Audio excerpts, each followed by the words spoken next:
Cell biology की अगली class में हम बात करेंगे माइक्रो बॉडीज की। देखिए, ये जो माइक्रो बॉडीज हैं ये स्फेरिकल स्ट्रक्चर की होती हैं और ये सिंगल मेम्ब्रेन बाउंड स्ट्रक्चर है।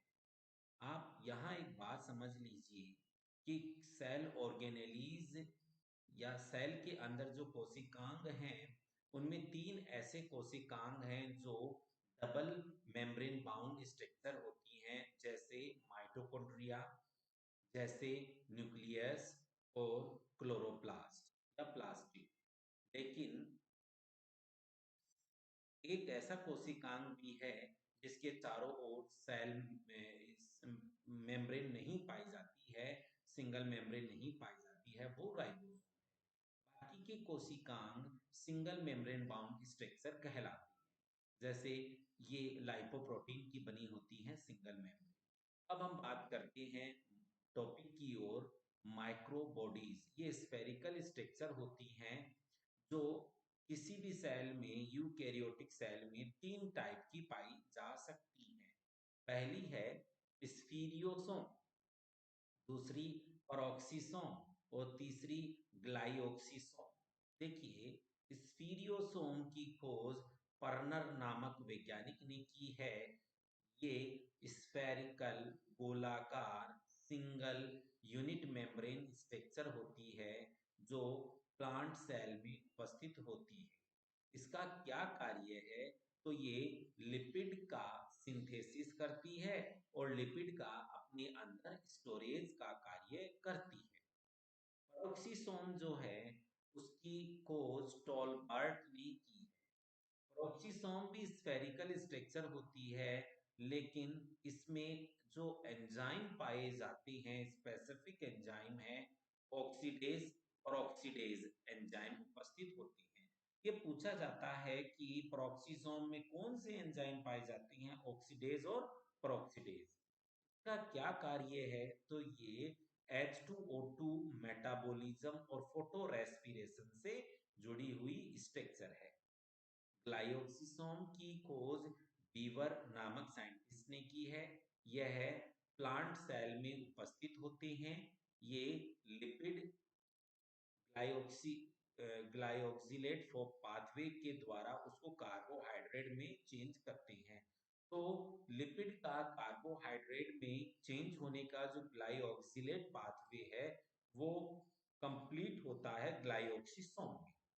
अब हम अगले कोशिकांग की बात करेंगे जो राइबोसोम है। आपको मैं पहले ही बता चुका हूं कि राइबोसोम मेम्ब्रेन बाउंड स्ट्रक्चर नहीं होती है, इसके चारों ओर यूनिट मेम्ब्रेन नहीं पाई जाती है। राइबोसोम की खोज का श्रेय पैलेड नामक वैज्ञानिक को जाता है। पैलेड ने राइबोसोम की खोज की है। राइबोसोम नाम दिया है रॉबिन्सन रॉबर्ट ने। राइबोसोम मेम्ब्रेनलेस कोशिकांग होता है।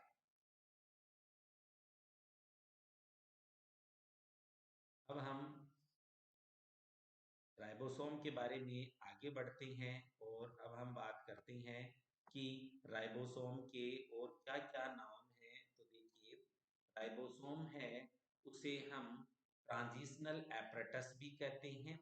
राइबोसोम सेल फैक्ट्री भी कहलाता है, क्योंकि राइबोसोम जो है वो प्रोटीन सिंथेसिस में हेल्प करता है। राइबोसोम के द्वारा राइबोसोम पर ही प्रोटीन सिंथेसिस होती है।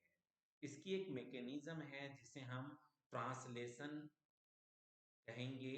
और ये ट्रांसलेशन की जो क्रिया है जिसमें एमिनो एसिड आती हैं, ट्रांसफर आरएनए, राइबोसोम एंड और एंजाइमेटिक पूरी प्रोसेस और कई फैक्टर वर्क करते हैं और प्रोटीन का सिंथेसिस होता है, वो हम ट्रांसलेशन के चैप्टर में पढ़ेंगे। अनुवादीकरण से हम कहते हैं हिंदी में। राइबोसोम की स्ट्रक्चर की बात करें तो राइबोसोम, आप ये जानते हैं कि राइबोसोम प्रोकैरियोट सेल में भी पाया जाता है और यूकैरियोटिक सेल में भी पाया जाता है। प्रोकैरियोटिक सेल में जो राइबोसोम होंगे वो 70s टाइप के होंगे और यूकैरियोटिक सेल में जो राइबोसोम होंगे वो 80s टाइप के होते हैं। अब इसमें ये देखिए यहाँ हम बात करते हैं 70s टाइप के और 80s टाइप। तो 70s टाइप का राइबोसोम होता है, वो दो सब यूनिट जो राइबोसोम होते हैं वो दो सब यूनिट से मिलकर बने हुए होते हैं। एक सब यूनिट स्मॉल सब यूनिट कहलाती है, एक सब यूनिट लार्ज सब यूनिट कहलाती है।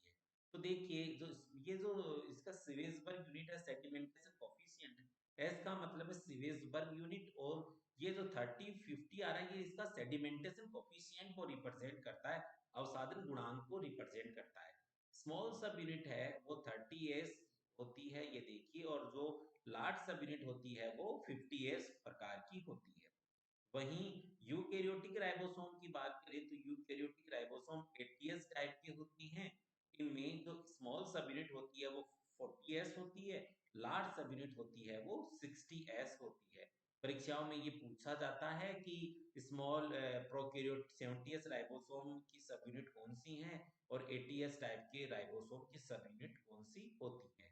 देखिए राइबोसोम दो ही चीजों से मिलकर बना होता है, एक तो उसमें राइबोसोमल आरएनए पाया जाता है और दूसरा उसके अंदर राइबोसोमल प्रोटीन पाया जाता है। इन दोनों का ही कॉम्बिनेशन राइबोसोम कहलाता है। राइबोसोमल आरएनए कितने प्रकार का होगा ये डिपेंड करेगा कि वो प्रोकैरियोटिक सेल है या यूकैरियोटिक सेल है। आपको ये याद रखना है कि प्रोकैरियोटिक जो सेल होती है उसका राइबोसोमल आरएनए 23s 16s और 5s टाइप का होगा, यानी प्रोकैरियोटिक सेल में तीन टाइप के राइबोसोमल आरएनए होंगे, 23, 16 और 5s। वहीं जो यूकैरियोटिक सेल होगी उसमें 4 टाइप के आरएनए पाए जाते हैं, राइबोसोमल आरएनए पाए जाते हैं, 28s 18s 5.8s और 5s टाइप के राइबोसोमल आरएनए पाए जाते हैं। अब हम बात करते हैं कि इन राइबोसोमल आरएनए का प्रोटीन के साथ किस तरह से कॉम्बिनेशन होता है और ये राइबोसोम की स्मॉल और लार्ज सब यूनिट का फॉर्मेशन करते हैं। देखिए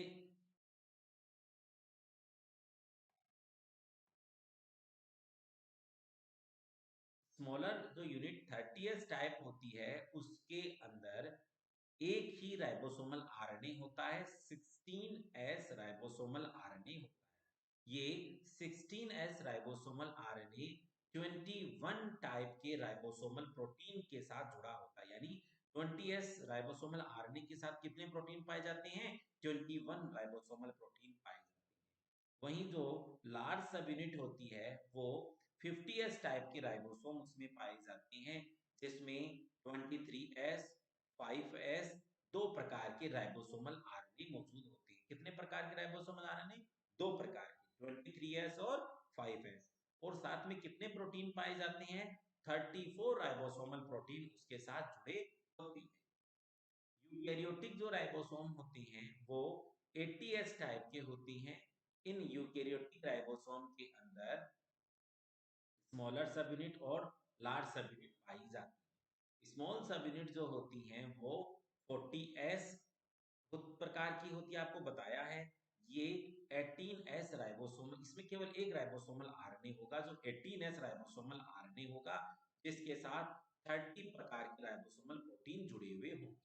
वहीं जो लार्जेस्ट सब यूनिट जो 60s टाइप की होती है वो तीन राइबोसोमल प्रोटीन की बनी होती है, 28s 5.8s और 5s राइबोसोमल प्रोटीन, और उसके साथ कितने प्रकार के प्रोटीन जुड़े हुए होंगे, 50s टाइप के राइबोसोमल प्रोटीन जुड़े हुए होते हैं। एस का मतलब है सेडिमेंटेशन कांस्टेंट या कोफिशिएंट, और ये स्वेजबर्ग कांस्टेंट होता है, ये स्वेजबर्ग यूनिट होती है जो एस को रिप्रेजेंट करती है। अब हम बात करते हैं कि राइबोसोम है वो उसका फंक्शन क्या है, उसके मुख्य क्या कार्य है। तो देखिए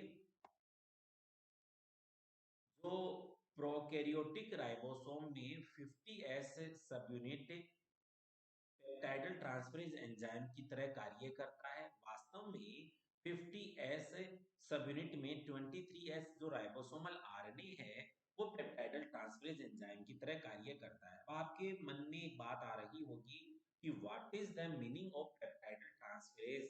तो dear students, when you will read about that translation, then you can easily understand what is the role of peptidal transferase.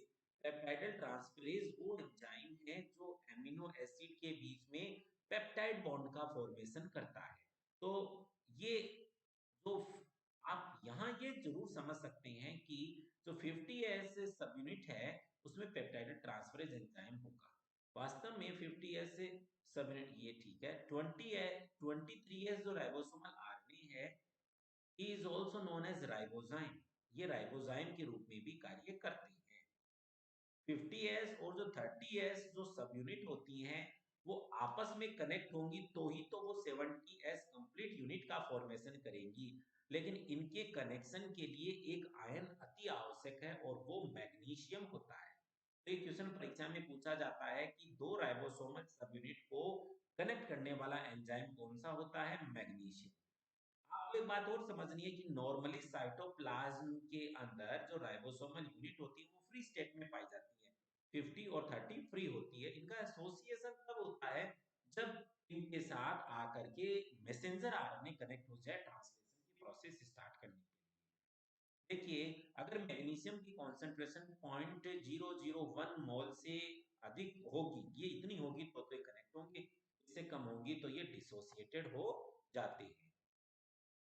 मित्रों ये डायमर भी बना लेती हैं अगर इनकी कॉन्सेंट्रेशन है 0.001 से डबल हो जाए तो ये डायमर बना। अब देखिए ये स्ट्रक्चर समझाने की कोशिश की है जिसमें ये पर्पल लाइन मैसेंजर आरएनए को रिप्रेजेंट करती है। ये मैसेंजर आरएनए स्मॉल सब यूनिट के साथ कनेक्ट होता है फिर लार्जर सब यूनिट के साथ कनेक्ट होती है तो ट्रांसलेशन की क्रिया स्टार्ट हो जाती है, प्रोटीन सिंथेसिस से स्टार्ट हो जाता है। देखिए ये जो स्ट्रक्चर है इसमें एक मैसेंजर आरएनए के ऊपर आपको 3 राइबोसोम चिपके हुए नजर आ रहे हैं। ये पोजीशन पोलिसोम, पोलीराइबोसोम या इडियोसोम कहलाती है। यानी जब मैसेंजर आरएनए पर एक से ज्यादा राइबोसोम अटैच हो तो वो पोलिसोम, पोलीराइबोसोम कहलाता है। अब हम बात करें कि अगर मैग्नीशियम आयन की कॉन्सेंट्रेशन 0.001 मोल से 10 गुना बढ़ जाए तो दो 70S सब यूनिट आपस में कनेक्ट होकर के 100S डाइमर बनाएंगी। 80S सब यूनिट होती हैं वो 120S डाइमर बनाती है। चलिए अब हम मूल बात पे आते हैं, what is the function of ribosome.